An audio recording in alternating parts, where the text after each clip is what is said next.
Lan Wangji took a group of juniors on a 3-day night hunt, and when he returned to the bedroom, he saw Wei Wuxian lying on the bed.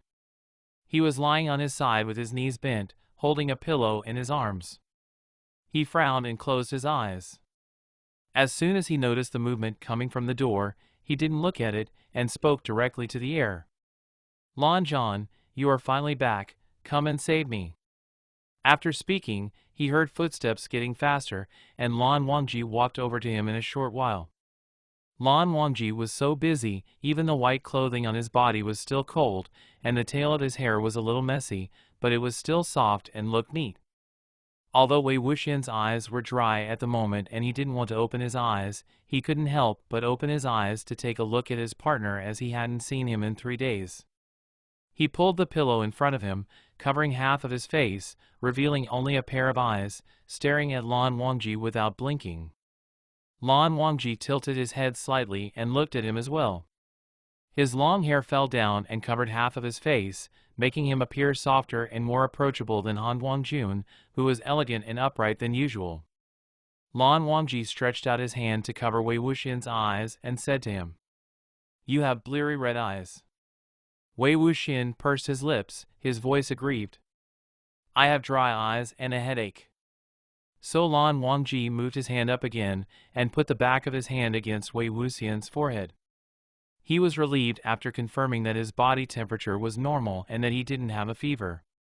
He circulated his spiritual power, and a few strands of ice-cold spiritual power flowed along the fingertips where the skin was touching and flowed into Wei Wuxian's mind. His head was still aching. He hummed and moved toward Lan Wangji affectionately. Lan Wangji sat back a little, leaving more space for Wei Wuxian to rest his head on Lan Wangji's legs. Wei Wuxian did exactly as Lan Wangji expected, and he fell onto his lap in a few seconds.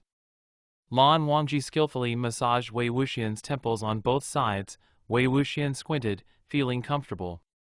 Wei Wuxian lazily raised his hand, grabbed Lan Wangji's wrist and moved it here and there, still saying, it hurts here too, Lan Zhan, help me rub it more." Lan Wangji lowered his voice and asked him, "Why do you have a headache?" Wei Wuxian's head rested on Lan Wangji's lap, and his body curled up like a shrimp.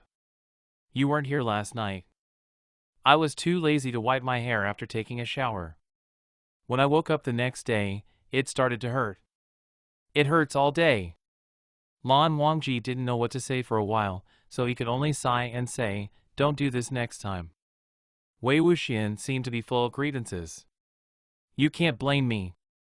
I'm the only one left when you go hunting with the juniors. Without you, I won't be able to live." Lan Wangji had to promise him, "I'll take you next time." But Wei Wuxian seems to have another opinion. "No, I have to stay in Yunshan to help you teach." Lan Wangji asked in a low voice, "Then how will you do next time?" Wei Wuxian thought for a while and finally said, "I'll remember to wipe my hair next time, so I won't be lazy." Lan Wangji nodded his head. After seriously thinking about it, he seemed to think it was not enough, so he added another sentence, "You must remember, don't forget." Wei Wuxian rolled over on his lap and saw Lan Wangji still frowning as if he was still thinking about this. He giggled and said, "Lan Zhan, just kiss me, it will make me feel better." With another sigh, Lan Wangji lowered his head to kiss the person in his arms.